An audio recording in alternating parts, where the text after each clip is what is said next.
ចាសួស្តីបងប្អូនទាំងអស់គ្នានៅថ្ងៃនេះ teacher នឹងលើកយក grammar មួយដែលជាប្រភេទ vocabulary មកបង្រៀនបងប្អូនទាក់ទងជាមួយនឹង it's versus its ចា it's សំឡេងអានដូចគ្នាទីតាំងខុសគ្នាការប្រើប្រាស់ខុសគ្នាការប្រែខុសគ្នាមិនចឹងហីយើងចង់ដឹងថាតើគេប្រើប្រាស់វាខុសគ្នារបៀបម៉េចហើយគេប្រើប្រាស់វាពេលណា it's នេះប្រែថាម៉េចហើយ it's នេះប្រែថាម៉េចមិនចឹងហីអូខេទីទូទៅសាភាគច្រើនក៏តែจะសួរខ្ញុំថាចេះ vs ហ្នឹងអីគេទៅចា vs ហ្នឹងគឺ versus ចា versus versus ចា versus នេះប្រែថាទល់នឹងចាតទល់នឹងចាអញ្ចឹង it's តទល់នឹង it's កុំឲ្យខាត់ពេលយូរតោះយើងទៅសិក្សាអំពី it's និង its ទាំងអស់គ្នាចាអញ្ចឹងយើងចាប់ផ្ដើមសិក្សាទាំងអស់គ្នាអំពី it's versus its ចាអញ្ចឹង it's ដែលមាន apostrophe s នេះអត្ថន័យរបស់វាគឺ is a short form of saying it is or it has តោះណាអញ្ចឹង it's ដែលមាន apostrophe s គឺជាទម្រង់កាត់ចាគឺជាទម្រង់កាត់ឬក៏ទម្រង់ខ្លីរបស់ពាក្យថា it is ឬក៏ it has តើអ្នកអូនចាអញ្ចឹងយើងមើល example ជាមួយ teacher it's an apple it's an apple វាគឺជាផ្លែប៉ោមមួយផ្លែតើណាអញ្ចឹងកាលណាយើង it is យើងដឹងហើយ it is វាគឺជា it has វាមានឬក៏វាបានណាចា it's an apple វាគឺជាផ្លែប៉ោមមួយផ្លែឥឡូវយើងពង្រាយវាមកទៅជាទម្រង់វែងវិញ it is an apple វាគឺជាផ្លែប៉ោមមួយផ្លែអញ្ចឹងយើងមកឧទាហរណ៍ទី2 it's slept ទម្រង់ពេញរបស់វា it has slept ចា it has slept វាបានដេកអញ្ចឹងសម្រាប់ its apostrophe s វាជាទម្រង់កាត់ឬក៏ទម្រង់ខ្លីរបស់ពាក្យថា it is ឬក៏ it has ដោយឡែក its ដែលមិនមាន apostrophe s means belonging to ចាអញ្ចឹង its ដែលគ្មាន apostrophe s មានន័យថាជាកម្មសិទ្ធិរបស់បុគ្គលណាមួយឬក៏របស់អ្នកណាម្នាក់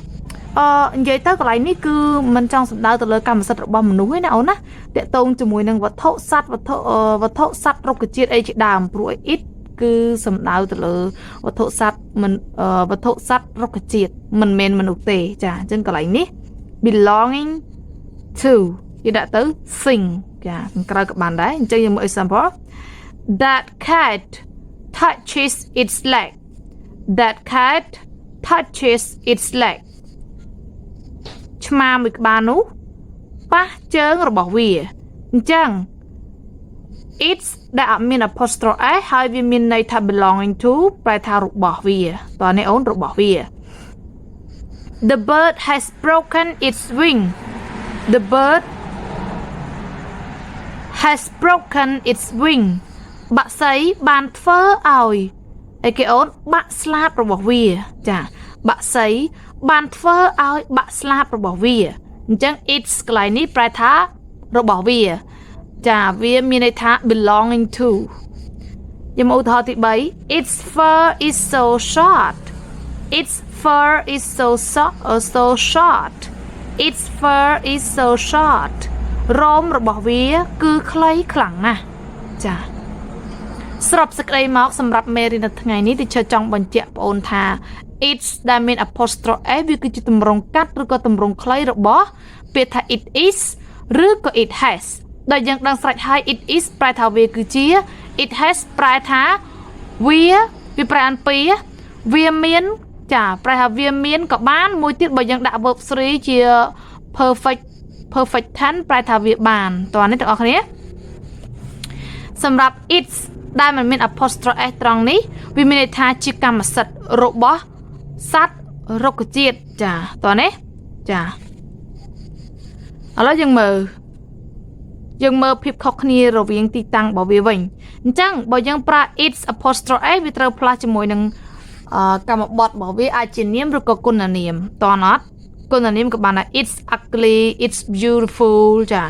អញ្ចឹង it apostrophe a យើងអាចកម្មបត្តិមាន2ជានាមក៏បានគុណនាមក៏បានតែដោយឡែក it's ដែលមានអត្ថន័យថា belong into នៅពីខាងក្រោយវាដាច់ខាតត្រូវតែជានាមមិនអាចដាក់គុណនាមបានទេតោះនេះទាំងអស់គ្នាចាខុសគ្នាកូនណាខុសគ្នាថងកន្លែងនឹងផងដែរកុំភ្លេចណាចាចុះបើគេសួរថាទៅវាខុសគ្នាមិនដូចជារៀបរាប់ប្រាប់អូនមិនអញ្ចឹងខុសគ្នាត្រង់ថា it's ដែលមាន apostrophe a វាគឺជាទម្រង់កាត់របស់ it is ឬក៏ it has ចាហើយបើយើងនិយាយអំពីទីតាំងរបស់វាវិញវានៅពីមុខនាមឬក៏គុណនាមចាដោយ like it's ដែលមាន apostrophe a វាគឺជាកម្មសិទ្ធិចាវាគឺជាកម្មសិទ្ធិតោះណាកម្មសិទ្ធិហ្នឹងមិនមែនរបស់មនុស្សទេរបស់សត្វឬក៏រុក្ខជាតិអីចឹងទៅម្យ៉ាងទៀត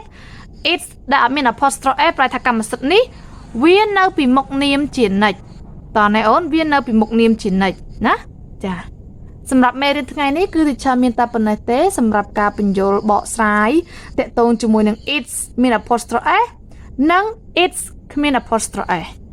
សង្ឃឹមតែបងអូនយល់ហើយសង្ឃឹមថាមេរៀននេះអាចដោះស្រាយចម្ងល់បងអូនដែលធ្លាប់មានពីមុនមកសម្រាប់បងប្អូនថ្មីដែលមិនទាន់ជួយ subscribe channel Teacher បើបងអូនពេញចិត្តបងអូនអាចជួយ subscribe channel Teacher ហើយបងអូនក៏អាចជួយ like វីដេអូរបស់ Teacher និងជួយ share វីដេអូរបស់ Teacher ទៅកាន់មិត្តភ័ក្តិរបស់បងអូនផងដែរចាអរគុណសំណាងល្អ